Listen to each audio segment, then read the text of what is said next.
I wasn't snooping. I swear. It was just one of those nights where silence felt too loud, and curiosity curled around my thoughts like smoke. He had just stepped into the shower. The steam was already fogging up the mirror, and I could hear the low hum of his voice singing something soft off-key. We had been together almost 2 years. Comfortable. Warm. Predictable even. The kind of relationship where you fall asleep with your legs tangled and wake up without needing to say good morning. But that night something felt off. He'd smiled a little too quickly at dinner, touched his phone a little too often, and when I leaned in to kiss him, he turned slightly, offering his cheek instead of his mouth. It was subtle, barely a moment, but it echoed louder than it should have. So when I saw his phone on the bed, screen still lit up with the last message, I did what I told myself I never would. Picked it up. And there it was. Had a great time last night. You taste like trouble. The message was from someone named Maya. I don't know a Maya. We don't have a Maya. My first instinct was to laugh. Nervously. Like maybe this was some weird joke. Or an inside thing I wasn't in on. Maybe it was a friend. Maybe he was helping someone through a breakup. Maybe I was overthinking. But the way my stomach twisted didn't feel like overthinking. Felt like knowing. I clicked on the message thread. Hundreds of texts. Photos. Late-night wishes. Songs shared. And voice notes with a softness in his tone that I hadn't heard directed at me in months. She called him baby. He called her trouble. I remember sitting there, the shower still running, my hands trembling as I scrolled through pieces of another world he'd built inside a screen. With her. The heat from the bathroom crept into the room, but I felt cold. Like every memory we shared had just dropped into a bucket of ice water. And then, I did something worse. I texted her back. Just one line. You left your lipstick in my car. He wants it back. I placed the phone back exactly how I found it, then lay back on the bed, eyes on the ceiling, heartbeat like war drums. When he came out in just a towel, water dripping down his chest, I smiled. Hey baby, I said sweetly. He smiled back, but there was something in his eyes. A flicker of uncertainty. Maybe he sensed it. Or maybe he knew. He moved around the room like nothing had changed. Towel low on his hips, droplets sliding down his chest, eyes darting to his phone for just a moment. I watched him closely. Every blink, every twitch of his jaw, every breath that didn't quite reach his lungs. He picked up the phone. The screen lit up. He stared for a second too long. Everything okay? I asked, stretching out on the bed like I hadn't just detonated a bomb under us. Yeah, he said, swallowing. Just work stuff. A lie. Polished, practiced, barely noticeable, except I knew what to look for now. And the fact that he was lying to me while still dripping from my shower? That was when something inside me shifted. Broke maybe. Or sharpened. I sat up slowly, letting the sheet fall around my waist. Come here, I said, voice low. He walked over like a man summoned, hands still wet, muscles still warm. He stood by the bed, phone in one hand, towel in the other, and I touched his wrist lightly, not with affection but with purpose. Drop the towel, I whispered. His eyes searched mine for meaning, for warning signs, for an answer I wasn't ready to give. But he obeyed. And in that moment I wasn't his girlfriend anymore. I was something else.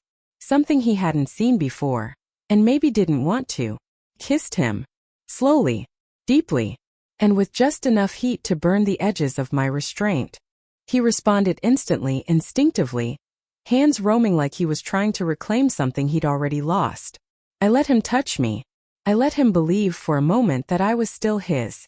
That nothing had changed. But inside my thoughts were a hurricane. I wondered if he kissed her like this. If he whispered the same things. If she knew the way his body tightened when you grazed the back of his neck with your lips. If she knew he liked to be watched. Did he tell her about me? Or was I the secret? The moment built like a thunderstorm, heavy and electric. His breath caught when I pushed him gently back onto the bed, straddling him with a practiced ease I knew would make him forget everything else. His hands gripped my hips like he was drowning. And just when he thought he had me, completely mindlessly, I leaned down, brushed my lips against his ear, and whispered, Maya says hi. He froze. His entire body locked beneath me. And just like that, the game had officially begun. He didn't say anything. Not at first. Just lay there beneath me, skin against skin, breath shallow, like he was caught between the past and something far more dangerous, the present. The name still hung in the air between us, sour and sharp. Maya. His eyes finally found mine. What did you say? I traced a line down his chest with one finger, so soft it could have been mistaken for affection. You heard me. He sat up, gently pushing me back, towel forgotten on the floor, shame and panic rising behind his eyes like smoke. Babe, it's not, I can explain. I laughed, once low and amused. Not because I found it funny, but because he still thought there was an explanation that could fix this. As if the 1,000 texts I read could be unraveled with one excuse. I'm sure you can, I said, standing slowly and wrapping the sheet around me like armor. But here's the thing. I don't want an explanation. He blinked. You don't? No. I want the truth. The kind that makes your stomach twist when you say it. His jaw clenched. He stood up too, walked a few steps, and ran his hands through his hair. I watched his back, the way his muscles tensed like he was preparing to take a hit. She's, he sighed. It started as nothing. Just flirting. Online. I never meant for it to get real. But it did. I knew that already. He turned to face me, softer now. It was stupid. You and I were going through a weird time. I thought you were pulling away. I stepped closer slowly until I could feel the heat of his skin again. So you reached for someone else. He didn't deny it. But something shifted in his face, regret maybe, or the realization that I wasn't reacting the way he expected. I wasn't crying. I wasn't yelling. I was still looking at him the way I always had, except now with a sharper edge. I was lonely, he said, voice quieter. I tilted my head. Do you still talk to her? A long pause. Then no. Not anymore. Lie. I saw it in the way his gaze flicked away too fast. A reflex. I stepped even closer. Our bodies were nearly touching now. My breath brushed his collarbone as I whispered. Would you if I said you could? His breath caught. I wasn't sure why I said it. Maybe I wanted to see how far he'd fall. Maybe I wanted him to admit the hunger that still lived in him. Not just for me, but for something forbidden. Or maybe part of me wanted to know what it felt like to play with fire, knowing I could walk away untouched. His voice was barely audible. What do you mean? I smiled. Slow. Dangerous. I mean, if I gave you a night. Just one. No rules. No consequences. Would you call her? The silence that followed wasn't just heavy. It was deafening. His lips parted, but no words came. His body leaned into mine, involuntarily. Like his instincts were dragging him toward a cliff he wasn't sure he wanted to fall from. And that's when I whispered the real question. Or would you rather watch me make the call? His pupils dilated. His breath hitched. His hands didn't move, but everything in his body said yes. And just like that, the power shifted again. He stood there, bare, silent, unraveling, and I could almost hear the war in his head. It was in the way his fingers twitched like they wanted to reach for me but didn't dare. The way his eyes dropped to my mouth, then my neck, then lower like desire was still there, tangled with guilt. And me? I wasn't angry anymore. I was curious. What are you thinking? I asked, circling him like a question with no right answer. He hesitated. Then carefully, that I don't want to lose you. I stopped behind him, close enough for my breath to kiss his shoulder. That's not what I asked. He turned to face me, jaw tense. I'm thinking I don't know who you are right now. I smiled, sweet, cruel, beautiful. That's because you've only seen the girl who trusted you. Not the one who knows. He swallowed hard. I walked past him, letting the sheet slip just a little, exposing the edge of a shoulder. I could feel his eyes trailing me, not because he wanted to, but because he couldn't not. Lust, regret, confusion. It all pulsed between us like a slow heartbeat. Sit down, I said, motioning to the chair by the window. He didn't argue. He obeyed. I watched him as he sat, still strong, still mine, but now tangled in my story instead of the other way around. I grabbed my phone, typed a message, then paused with my thumb hovering over send. He noticed. What are you doing? Just seeing how far you'll let me go, I said softly. He stood up fast. Wait. Don't. You don't have to. I raised a hand. I know I don't have to. That's the point. I walked over, stopped in front of him, and pressed the phone to his chest. He looked down. The screen said, "Hey Maya, ever wonder what it's like to be watched?" His jaw tightened. I stepped even closer, pressing my lips to the shell of his ear. She's not the only one who can play pretend, but the difference is, I don't hide. He didn't speak. He just stared. And then slowly, like surrender, he whispered, "What do you want from me?" I looked up at him, into him. "Everything you were afraid to give her." He exhaled shakily, like I'd taken something from him he didn't know he was still holding. And then almost broken, "I don't know if I can." I smiled. "Then we'll start with what you can do." I turned, took a few steps, then looked back over my shoulder, my voice low and velvet-wrapped. "Sit. Watch. And don't blink." The night wasn't over. It was just beginning. He sat, still, breathless, his hands gripping the sides of the chair like if he let go, he'd come apart. I stood by the window, backlit by the city lights bleeding through half-closed curtains. The room smelled like rain and heat and something raw, something that hadn't fully revealed itself yet. I wanted him to see me, not the girlfriend he cheated on, not the woman who waited patiently for his lies to stop. I wanted him to see what he gave up, and what he'd never fully have again. I let the sheet fall to the floor. I was in nothing but his oversized shirt, soft cotton, slightly wrinkled, still warm from his body. It clung to me in all the places I wanted him to look. And he did. God, he did. His gaze was hungry and afraid, reverent and wrecked. "Tell me what you're thinking," I said. He shook his head once as if words had abandoned him. "Try." His voice came out rough. "You're not like this." I tilted my head. "Maybe you never let me be." His jaw clenched. I walked slowly across the room, each step deliberate. His eyes followed me not just because I asked him to, but because he needed to know where this would go. What I'd do, what I'd let him see, and what I'd keep for myself. I stopped in front of him. Close enough that he could feel the heat radiating off my skin. "I read all the things you told her," I whispered, fingers dancing along the edge of his knee. "Every word. Every dirty little fantasy. You think I didn't know you wanted to be controlled?" My smile was wicked and warm.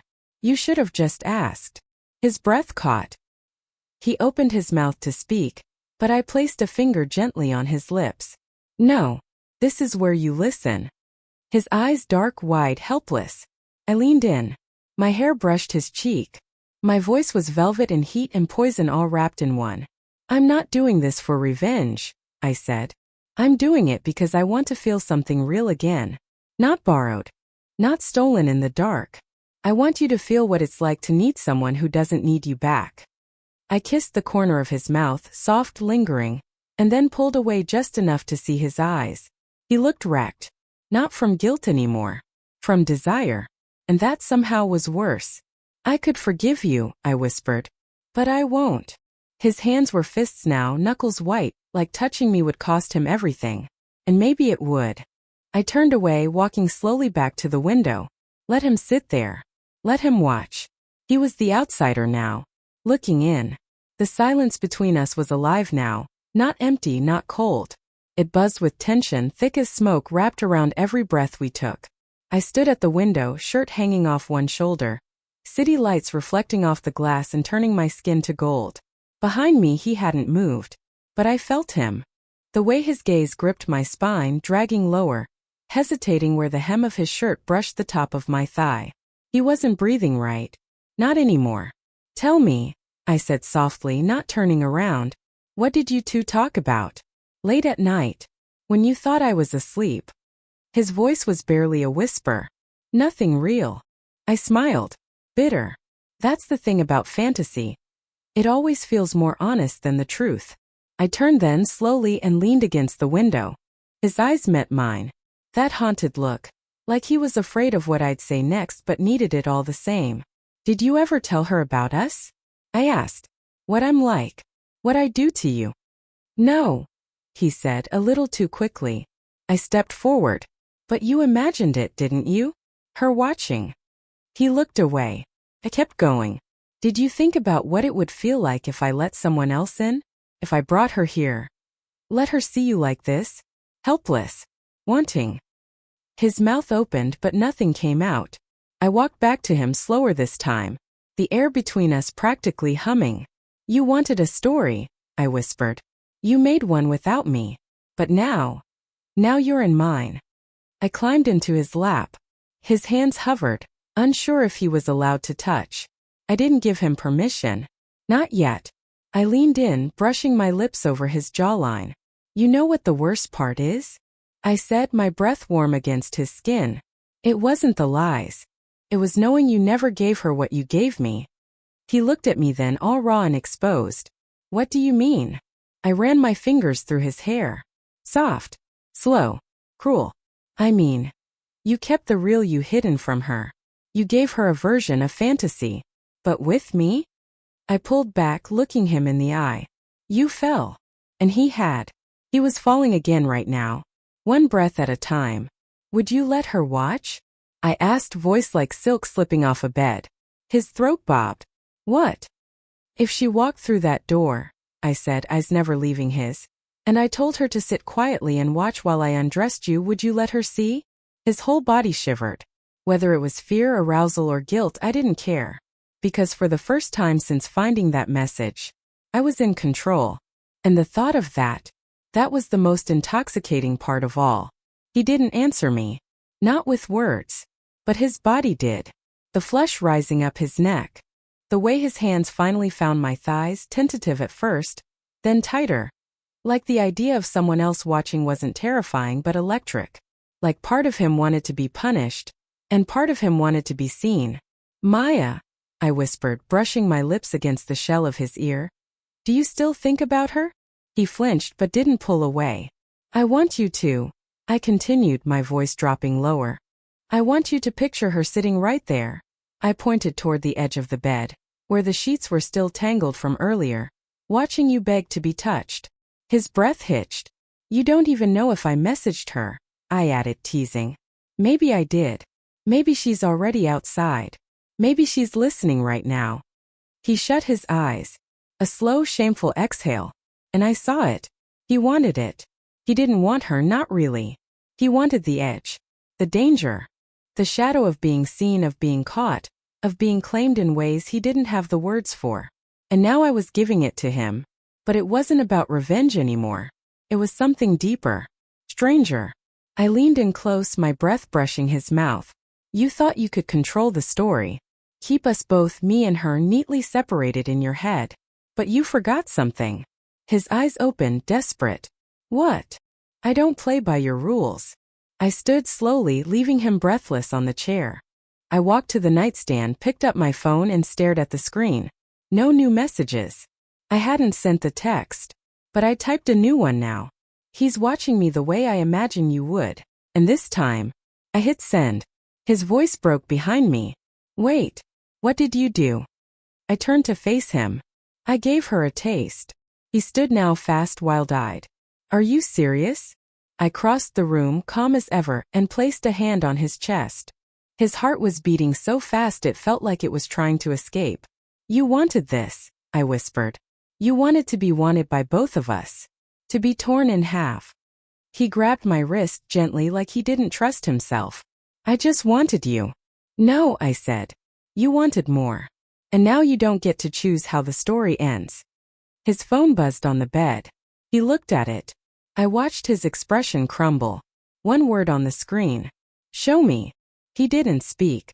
Not right away. He just stood there, staring at the message, frozen in the stillness of a moment he couldn't undo. His jaw clenched. Shoulders tensed. That single word, show me, echoed through the room like it had teeth. I watched him unravel. Not from guilt. From something darker. Need. Fear. Want. Regret. All tangled together in a silence too loud to bear. He finally looked at me. I didn't think she'd actually. His voice cracked. You never think, I said softly. You feel. You chase. You crave. And you hope no one ever turns the mirror back on you. He looked wrecked. I stepped forward slowly, pressing my hand to his chest. His heartbeat thudded under my palm. Tell me the truth, I whispered. Right now. Do you want her? No, he breathed. But his eyes hesitated. You want the attention, the escape, the fantasy. He nodded barely. I nodded too. Then here's your punishment. I stepped back and picked up my phone. Hit record. He stiffened. Say it, I told him, voice low. Look into the lens and tell her you lied. He didn't move. Say you used her. He hesitated. So I said it for him. You were just another escape hatch. A toy. Something to make him feel powerful when he didn't know how to ask for help. But now he knows better. His eyes filled. Not with tears but with something harder. Humility. The sharp ache of seeing yourself clearly. I stopped the recording. And then I deleted it. He blinked. Why? He asked. I met his gaze. Because I'm not her. He exhaled. A sound between relief and devastation. We're done, I said quietly. Not because you cheated, but because you never really chose me. He reached for me but I stepped back. His hands dropped to his sides. There was no scream. No fight. Just the heavy silence of someone who finally understood the weight of their own choices. I picked up my bag, pulled my coat from the hook. Before I walked out, I turned one last time. She was never your mistake, I said. I was. Because I believed you could hold something real. And then I was gone. If you've ever been in a situation where fantasy blurred with betrayal, or you've tasted power in the ashes of heartbreak, tell me, would you have stayed? Would you have messaged Maya? Drop your thoughts in the comments. And if this story hit you in that place you don't talk about, like, share and subscribe. Because some stories aren't just confessions, they're mirrors.